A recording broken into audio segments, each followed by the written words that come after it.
జై శ్రీకృష్ణ ఫ్రెండ్స్. మీకు చెడు అలవాటు ఉందని తెలుసు, దాన్ని వదిలేయాలని కూడా అనుకుంటున్నారు. కానీ మళ్ళీ అదే తప్పు ఎందుకు చేస్తున్నారు? ఎందుకంటే మన కోరికలను మనం మొదట్లోనే కంట్రోల్ చేయలేకపోతే అవి చివరికి మనల్ని కంట్రోల్ చేస్తాయి. మరి ఈ కోరికలను ఎలా కంట్రోల్లో పెట్టాలి?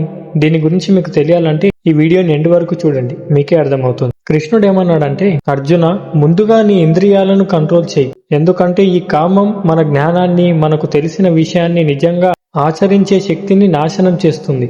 కాబట్టి దాన్ని మొదట్లోనే జయించు. కృష్ణుడు ఇలా ఎందుకు చెప్పాడంటే, ఒక కోరిక మొదట చిన్నదిగానే ఉంటుంది. దాన్ని వెంటనే పట్టించుకోకపోతే అది పెద్ద కోరికగా మారుతుంది. తర్వాత మనసును ఆక్రమిస్తుంది. చివరికి మన బుద్ధి కూడా దానికి కారణాలు వెతకడం మొదలు పెడుతుంది. ఈ శ్లోకం మనకిచ్చే మోటివేషన్ ఏంటంటే, మీ ఇంద్రియాలను మీరు నియంత్రిస్తే మీ మనసు మీ మాట వింటుంది. మీ మనసు మీ మాట వింటే మీ జీవితం మీ చేతుల్లోకి వస్తుంది. కాబట్టి కోరికలను పూర్తిగా నాశనం చేయడం కాదు, మనల్ని నడిపించే స్థాయికి అవి వెళ్లకుండా చూసుకోవడమే నిజమైన నియంత్రణ. కానీ ఇంద్రియాల కంటే మనసు గొప్పదా? మనసు కంటే బుద్ధి గొప్పదా? మరి వీటన్నిటికంటే గొప్పది ఏది? ఈ ప్రశ్నలకు మీకు సమాధానం కావాలంటే ఫాలో చేసి కామెంట్స్ లో జై శ్రీకృష్ణ అని టైప్ చేయండి.